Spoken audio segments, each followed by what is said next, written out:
Hey guys, what's going on? Adam here, and the footage that you're about to see may look choppy or may not look very smooth. That's because during editing, I accidentally deleted part of some of the footage. Yeah, so we actually had to go back and redo some parts of the footage. So that's why some things may not look very smooth or may look choppy. But anyways, hope you still enjoy the video. Now let's roll the video.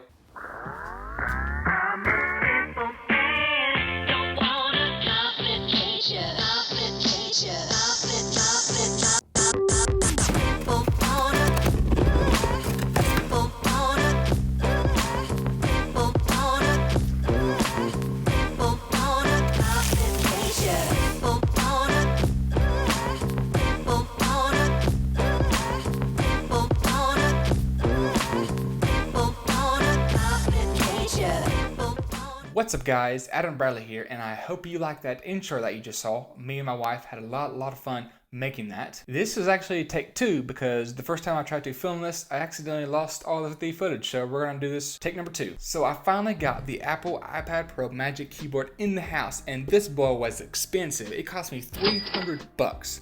Or $320 with state tax. But anyways, enough chit chat. Let's look at this product and I'm gonna tell you guys my first impressions on it. I will be uploading a full review on this case here in the next couple of weeks. So to make sure that you don't miss out on that, make sure you hit that subscribe button and click the bell and click all. That way you will be notified the minute that video drops on my channel, so you will not miss out on it. So if you don't already know, I have the 2018 iPad Pro and I really love it. So why did I pick up this Magic Keyboard case? Well, it's because I type a lot under my iPad and I use the Apple wireless keyboard and mouse.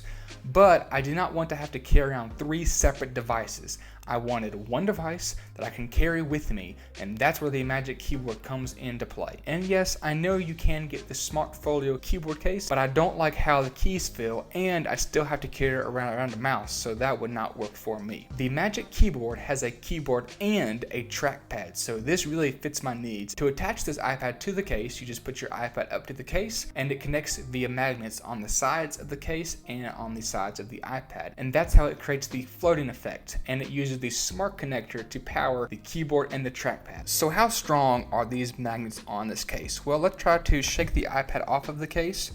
And as you can tell, the iPad is not coming off, which is a really good sign. The magnets are actually really strong. So this keyboard case has a hinge, and whenever you lift it up, it just snaps into place, and it has some angles on it. It can go up to 130 degrees. So upon initial inspection, I think that this may be fine. I'm gonna have to keep playing around with it, but I think 130 degrees will work for me. Now I currently use the Moose case by Zugu, and that case has 8 different angles. So it starts at 70 degrees and goes all the way down to 30 degrees, which is great. Now, a lot of people were complaining about this weight of the Magic Keyboard case, and to give you some perspective, the 11-inch iPad Pro itself weighs 468 grams or 1.03 pounds, and the Magic Keyboard itself weighs 601 grams or 1.32 pounds. So technically, it is heavier than the iPad Pro itself. Like I said before, I use the Zugu case, which is by far my favorite case and the best in the entire world in my opinion. So when you take the Magic Keyboard case setup versus my current setup with the Moose case, the Magic Keyboard case setup only weighs about 0.51 pounds heavier than what I'm used to right now. So I really could not tell a difference in how things weigh. Why is this case so heavy for? Well, it's because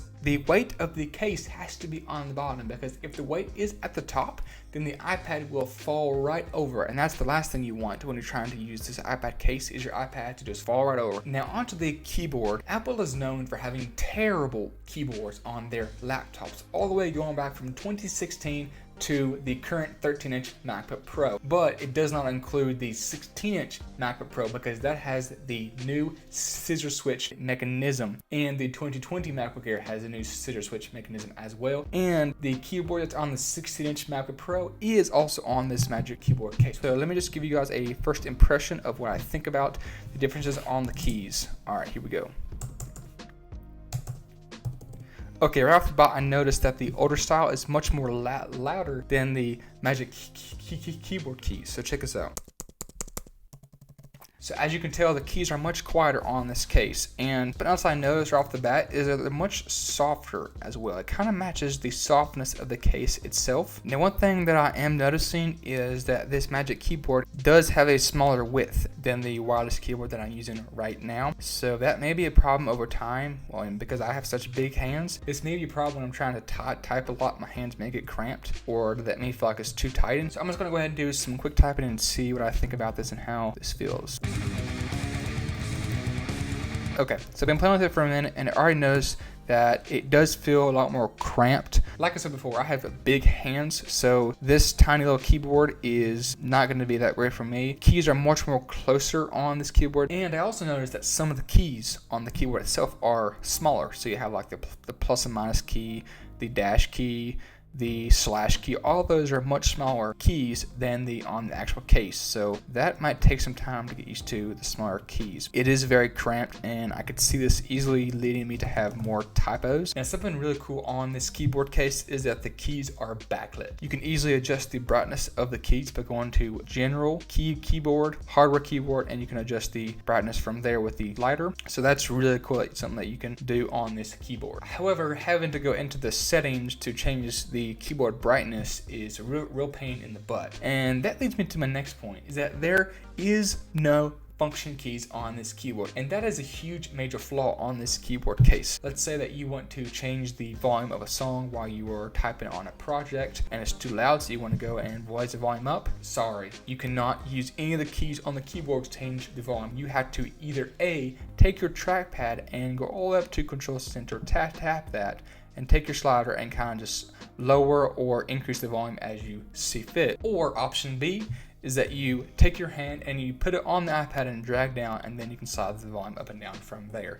And in my opinion, that is a huge hassle. And if you're going to charge $300 or $350 for the 12.9 inch keyboard case, there has to be function keys, because that is a huge pain in the butt, and I use those keys all the time. So the fact that the keys are not on here just really breaks my heart. All right, so now let's move from the keyboard to the trackpad. Initially, I love how fluid this is. It's nice and smooth. Let's see how the click sounds.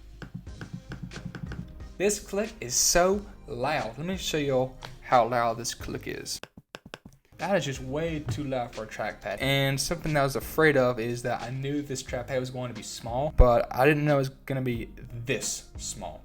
So that may be a huge problem for me, because like I said before, I have huge hands. This may be a issue for me. Now something that I noticed on this trackpad is that you can click anywhere and it will register it as a click. But again, it is very small, and that may be a problem for me, but we'll see how it goes. Now, one of my favorite features on this case is that it has a pass-through charging port. And this is great because I transfer data to my external hard drive all the time. You know, I edit videos, so I'm constantly needing to move projects or pull footage off of the hard drive onto my iPad. I can easily charge my iPad while I'm transferring my data. So I can kill two birds with one stone. So that's perfect right there for me. Now, something to keep in mind is that this charging port only works for charging and not data. So if you're trying to transfer data through this bottom port, it will not work. It only supports charging. All right, so moving to the back of the iPad, I want to take a look at the camera cutout, because I was super worried about that, because as you know, on the 2020 iPads,